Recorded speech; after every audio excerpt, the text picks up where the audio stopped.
मुशाहिद साहब, इस वक्त इस्टेब्लिशमेंट हो, अदलिया हो, इलेक्शन कमीशन हो, नैब हो, कोई भी इदारा हो, किसी ना किसी की तरफ से उस पर तनकीद हो रही है, किसी ना किसी की तरफ से हर इदारा जो है वो निशाने पर है। हमारी माशी सूरत हाल IMF के सहारे पर है। IMF हमें मशवरे देता है कि आपने गरीबों को रिलीफ देना है। बड़ी ऑब्वियस सी बातें जो है हमें सोचनी चाहिए, वो मशवरे जो हैं वो हमें IMF दे रहा है। ये जो सारी सूरत हाल है ये किस वक्त किस तरफ जाती हुई नज़र आ रही है?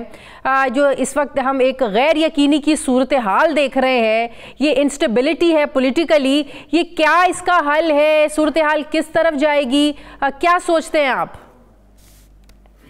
जी अस्सलाम वालेकुम जी, और आपके व्यूअर्स को मेरी तरफ से अस्सलाम वालेकुम। मेरे ख्याल में ये बड़ा शदीद बुहरान है, और ये सिर्फ इक्तिसादी बुहरान नहीं है, और ये बुहरान इसकी सियासी नौयत भी है, और इसकी दहशतगर्दी भी इशू है। जो कोर इशू इस वक्त पाकिस्तान का है, सियासी अदम इस्तेकाम के जो सियासी कायदीन हैं, चाहे वो हिज़्ब इख्तलाफ के हैं या हिज़्ब इक़्तिदार के हैं, वो आपस में मिल बैठ कर मसले को हल करने को तैयार नहीं है। हम एक तरफ तो ऐलान करते हैं कि हम मोदी से बात करेंगे, एक तरफ हम दहशतगर्दों से भी गुफ्तगू करने को तैयार हैं, लेकिन आपस में बैठने में क्या कबाहत है।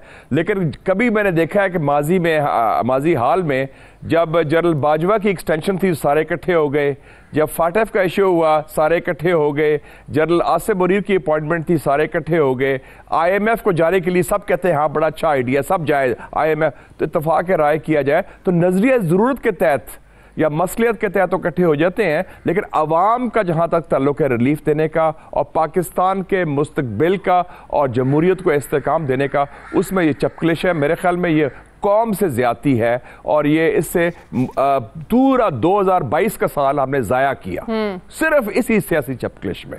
और अब 2023 शुरू हुआ है, इतने इश्यूज आए हैं, लोग तंग पड़ रहे हैं, मैं बता रहा हूं, और इससे हमारी क्रेडिबिलिटी भी होगी। और अगर आप कायदीन कहते हैं आपको कि सियासी कायदीन है, तो क़यादत शो करें, लीडरशिप शो करें, और लीडरशिप का मतलब है अपने ग्रोही और वाबस्तगियों से बालातर होकर मुल्क। और 2022 से ये सब कुछ शुरू हुआ, इतनी जो एक गैर यकीनी की सूरत हाल, तो क्या आप फिर ये समझते हैं कि PDM को अदम एतमाद की तहरीक नहीं लानी चाहिए थी? इमरान खान की चलती हुकूमत को घर नहीं भेजना चाहिए था? इमरान खान को अपनी टर्म पूरी करने का मौका देना चाहिए था? अगर ये सब कुछ होता तो आज सिचुएशन कदरे डिफरेंट होती। मेरे ख्याल में इमरान खान का तो शुक्र अदा करना चाहिए, शुक्रिया अदा करना चाहिए PDM का, कि वो अगर हुकूमत की तब्दीली ना होती तो इमरान खान की पोजीशन तो बहुत बुरी थी। एक साल पहले अगर मेरे से आप गुफ्तगू करते तो इमरान खान की पोजीशन बहुत कमज़ोर थी, गैर मकबूलियत थी, उनके लोग दाएं बाएं देख रहे थे कि किस पार्टी से टिकट लें आइंदा, और उनके कोई फ्यूचर नज़र नहीं आ रहा था सियासी तौर पर। तो वो तो 11 अप्रैल के बाद उनको तो जिंदा कर दिया है, और उनको तो माशाल्लाह अब एक नया रोल दे दिया। और मैं देख रहा हूं पाकिस्तान की तारीख में पहली दफा एक हिज़्ब इख्तलाफ की जमात के खिलाफ इतना बड़ा इत्तेहाद बना हुआ है सरकारी। माजी में होता था कि जैसे अयूब खान के खिलाफ कंबाइंड ऑपोजिशन पार्टीज थी, 5-7 पार्टीज, भुट्टो के खिलाफ, भुट्टो साहब के खिलाफ कोई 9 सितारे थे, PNA पाकिस्तान नेशनल अलायंस, मियाँ साहब के खिलाफ कोई 15 जमातें, GDA जो थी बनी थी ग्रैंड डेमोक्रेट्स, वो इकट्ठे हो गए थे, वो हुकूमत में थे। अब पहली दफा हुआ है कि जो हिज़्ब इख्तिलाफ में एक जमात है उसके खिलाफ सब इकट्ठे हो गए। तो मेरे ख्याल में ये मसला, तो आप समझते हैं कि आज इमरान खान 2022 की निस्बत ज्यादा मजबूत है? मेरे ख्याल में ये तो बड़ी कॉमन सेंस की बात है। वो अपने एक कमरे में बैठे हुए हैं, एक टांग पर फ्रैक्चर है, एक टांग ऊपर करके वो सारा इशू वही डिक्टेट कर रहे हैं, सारा पॉलिटिकल एजेंडा इनिशिएटिव उनके पास है। तो बाकी लोग तो रिएक्ट कर रहे हैं कि अच्छा उन्होंने क्या कहा, उन्होंने क्या किया, और बाकी जो फैसले हैं हम खुद नहीं कर रहे, अब फैसले कोर्ट्स कर रहे हैं, या सुप्रीम कोर्ट या हाई कोर्ट। आप देखें ना कि जब ओथ का वक्त आया पंजाब में, तो हमजा शहबाज शरीफ की ओथ कौमी असेंबली के स्पीकर ने दी, परवेज इलाही की ओथ सदर पाकिस्तान ने दी, और अब जो इलेक्शन डेट की बात आ गई है वो भी अब सुप्रीम कोर्ट फैसला करेगी। तो हमें अपने हाथ में इनिशिएटिव रखना चाहिए। अगर हाथ से इनिशिएटिव निकले ऐसी कायदीन से, तो फिर फैसले कहीं और होंगे, और ये माजी में होता रहा है। तो हम माजी से सबक सीखें, नई गलतियां करें, पुरानी गलतियां ना दोहराएं। अभी जो मसला है वो है इंतखाबात का, जिसके लिए सारी कैंपेन इमरान खान ने शुरू की। जो पार्टीज हैं, पीडीएम जो है ये आम इंतखाबात से हिचकिचा क्यों रही है, हिचकिचाहट का शिकार क्यों है, रिलैक्टेंट क्यों है? पीपल्स पार्टी से पूछे वो भी कहते हैं 90 दिन के अंदर इंतखाबात होने चाहिए। नून लीग से बात करें, नून लीग का भी यही मौक़िफ़ होता है, लेकिन प्रैक्टिकली जब करने की बारी आती है तो ये लोग मामला अदालतों में ले जाते हैं।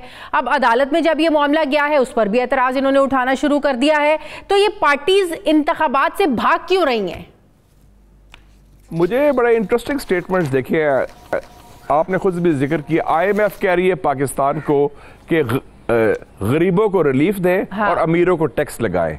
और हाल ही में जो नैब के चेयरमैन जिन्होंने इस्तीफा दिया है, आफ्ताब सुल्तान साहब, उन्होंने मशवरा दिया है कि आइन को फॉलो करो।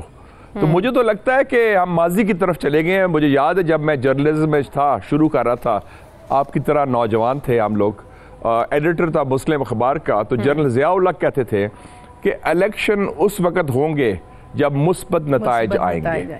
तो मेरे ख्याल में हमारा सोच हमारी वही वापस चलेगी। हम कहते तो है कि आमर बड़े गलत होते हैं, लेकिन हम कई दफ़ा उन्हीं की सोच की कासी करते हैं अपने एक्शंस के ज़रिए और अपने रवैये के ज़रिए। सही। अच्छा मुशाहिद साहब, जिस पार्टी से आपका ताल्लुक है उसमें वाज़े में एक डिवीजन नज़र आती है। इसमें एक मरीम नवाज साहिबा जो एक एक्सट्रीम पोजीशन हमेशा लेती हैं, बदलिया पर जिस तरीके से वो तनकीद कर रही हैं, 2 हाजिर सर्विस जजेस की तस्वीरें दिखाती हैं अपने जलसों में। दूसरी तरफ आप जैसे भी इंटेलेक्चुअल और पढ़े लिखे जो है ना, वो गहरा मुतालिया रखने वाले, इदारों की मजबूती पर यकीन रखने वाले लोग भी पार्टी में मौजूद हैं।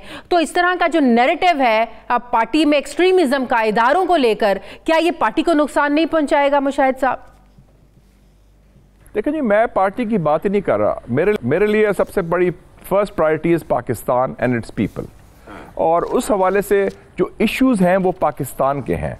पार्टीज तो आप देखें ना, 12 सियासी जमातें हैं इस कोalition गवर्नमेंट में, तो हर एक का अपना मौक़िफ़ होता है, अपना होता है। We are talking of a national approach, और ये it is above party lines, जो मेरी सोच है। आपको पता है मैं आगे भी जब इश्यूज आते हैं मैं पार्टी लाइंस के अबव बात करता हूँ। जो नेशनल इश्यूज हैं वो पार्टी बाजी बाकी रूटीन की चलती रहती है, तू मैं कह लें, उन्होंने कहा, ही सेड, शी सेड, वो चलता रहता है। इस वक्त जो क्राइसिस है उसको तो हमारी जो सोच होनी चाहिए वो कौमी होनी चाहिए, वो पार्टी वाबस्तगियों से बालातर होनी चाहिए, फिर ही मसला हल होगा। क्योंकि ये जो मौजूदा बहरान है, एक शख्स, एक पार्टी, एक हुकूमत, एक इदारा अकेले हल नहीं कर सकते। जमहूरियत की जो है उसके 2 पहिए हैं, हिज़्ब इक़्तिदार, हिज़्ब इख्तिलाफ, और दोनों पहियों के साथ ही ये गाड़ी चलेगी। तो इन दोनों को बिठाएगा कौन? बड़ा सवाल तो ये है, इनको आपस में बिठाएगा कौन? कोई किसी से हाथ मिलाने को तैयार नहीं, तो कोई किसी की शक्ल देखने को तैयार नहीं, तो ये बैठेंगे कैसे इकट्ठे? नहीं, अभी इत्तफाक राय नहीं हो गया। अल्लाह ताला का फजल है कि आप देखें कि एक इशू पर एक मफाहमत की अलामत तो आ गई ना, कि सब पार्टीज आप टारगेट कर रही हैं साबिक आर्मी चीफ को, उस पर सबके नजर है इस वक्त, तो इत्तफाक राय हो गया। उनकी एक्सटेंशन थी, उसको तो इत्तफाक राय हो गया था। तो और कई इश्यूज पर फाटेफ पर राय हो गया था। तो अगर हम नहीं बैठेंगे तो फिर बिठाने वाले बैठे हैं जो माजी में भी 93 की तरफ तो नहीं हालात जा रहे, जब सॉफ्ट कू एक हुआ था? 93 में तो जरा हुआ था कि जब बिल्कुल ब्रेकडाउन हो गया था इंस्टीट्यूशनल, और ये सिचुएशन मेरे ख्याल में 93 से ज्यादा बुरी है। तो उस वक्त तो आपको पता है व्हाट आई कॉल के एक सॉफ्ट कू हो गया था, सबको फारग कर दिया था। President, prime minister, governors, 4 governors, 4 chief ministers, सबको फारग करके उन्होंने टेक ओवर और नया सेटअप ले आया था। वॉशिंगटन से प्राइम मिनिस्टर भी इंपोर्ट हो गया था, जिसको सबने कबूल किया था उस वक्त, और उन्होंने इलेक्शन भी अनाउंस कर दिए थे।